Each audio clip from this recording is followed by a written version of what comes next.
How's it going, everyone? Johnny Superb Man here, and it's time that we become a crime scene investigator. The body check on Jake Evans from Mark Scheifele from Game 1, Round 2 between the Montreal Canadiens and the Winnipeg Jets. Now, I gotta let you guys know, I watched this sucker live. We didn't have a lot of great camera angles, and I said in the moment, this is a big gray area hit. I don't know how to call it. I wanted to see replay after replay. So that's what we got here. I got 4 different angles. I want to talk about it. I want to see what you guys have to say as well, because the one thing that I know for a fact is that this check has the community divided. Lots of people saying this check was completely unnecessary, it was violent, it was reckless. Another bunch of people saying that was the cleanest hit they've ever seen. This is the playoffs. So I'm going to give you guys my real reaction to 4 different camera angles, all right? So first things first, let's watch this body check in real speed.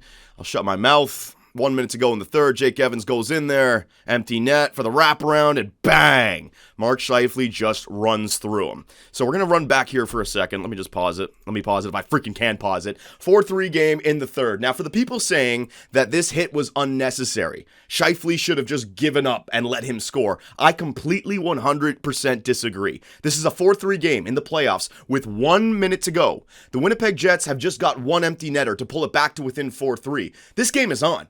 I mean, in boxing, the ref tells you to defend yourself at all times. This is still the game. This is a minute left, all right? The intensity level needs to be way up there. So for people saying that this body check shouldn't have happened, I completely disagree with you, okay? So he should have been able to go for the body check or not. Let's just fast forward a little bit. I want to stop it right here because this is where it gets interesting. Now, the decision-making on Mark Scheifele's part, a lot of people are saying he didn't even go for the puck. He just went for the body check. And I'll just show you guys. Fast forward a little bit here. If I can just pause it. Yeah, there you go. You can see Mark Scheifele not even throwing out his stick to go for a poke check to try to stop it. It seems like way before the play even happens, he is going for a body check. Now, what I say to that is Mark Scheifele's got the right to make that decision. Defensive players make the wrong defensive call all the time. How do you know in his head he didn't think the body check was the best means to try to stop the goal? He could have dove for the puck, a flying poke check, but where does that put his head? Where is he going to stop? He's going to hit the post. His body's going to go tumbling into the boards. The one thing that he can do is run through the Montreal Canadian player and hope that he can stop the puck. That's one option. The other option is he thinking to himself, he's got no way that he can stop this goal, and I'm just going to finish a body check to make a statement because I'm frustrated, right? And even then, let me just show you, the puck's going in, the guy's finishing a body check, that's the playoffs. It's not late, it's not interference, it's a situation that doesn't happen that much, right? An empty net wraparound with a guy who's back checking like a maniac and gets in there and just runs the guy over. So the decision to go for the body check, I'm not going to judge Mark Scheifele on. What we need to do is judge the body check itself. We have certain requirements for body checks. You can't go into his mind and say, oh, he shouldn't have done that. Like he didn't need to be that intense at that moment. Oh, and by the way, just to show everybody, the true MVP of this situation, Nikolai Ehlers, a Winnipeg Jet, number 27, he goes in there and he puts himself between the scrum and the injured Montreal Canadian on the ground. Nikolai Ehlers, number 27, a good man. Now, let's start judging this body check on how it happened, all right? Let's try to just pick it apart one by one and see what we got. A lot of people are saying that he left his feet, all right? So I want to show you guys something. Right as the body check happens, his both feet are on the ground. He did not jump into the body check, all right? After the check happens, because it's an incredible collision between two players who weigh more than 200 pounds, I don't know how fast Scheifele is skating, all of their feet are in the air because it's a collision, all right? But we go back. When the principal point of contact happens, his feet are on the ground. He did not leave his feet. The next thing I go to is elbowing. Did he drive his elbow through Evans? That replay is not great for it. It looks like he did drive his elbow through his head, right? And that's an auto suspension. Targeting the head like that, elbowing. This angle, I'll show you guys it in real time. This angle looks even worse for the elbow. Watch this. Bang! Oh my goodness, it looks brutal. All right, let's just go back a little bit. It's not the greatest quality.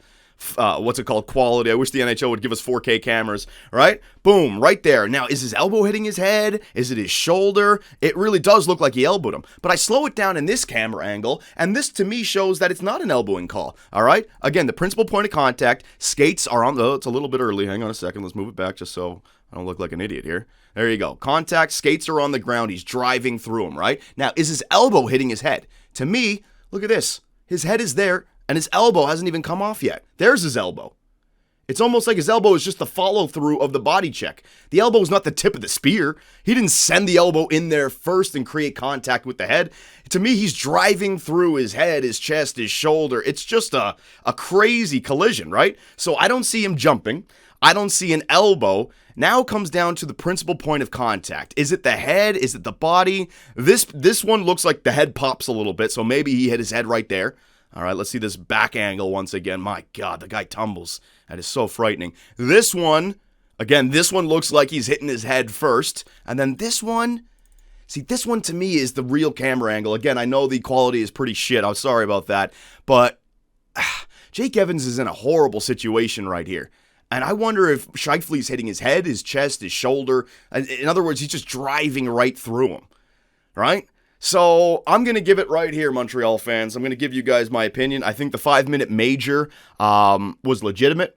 I think you give him a 5-minute major for charging, a game misconduct fine, but I wouldn't go over 1 game suspension. You got to do something so that it's not a shit show in game number 2, but more than a 1 game suspension. I'm not sure if Mark Scheifele has a history of suspensions. If he does, maybe you can go north of that like you did with Kadri, but if he has no history, I think you can't go further than 1 game. And I want to make one last point with you guys, all right?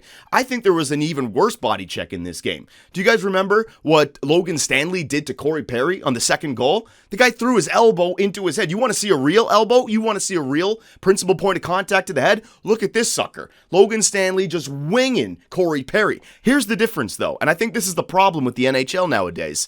We're now judging body checks and how legitimate they were based on the player and if he's injured or healthy. Corey Perry pops up to his skates, 2-0 for Montreal. Nothing happens. Is Logan Stanley going to get a hearing? No.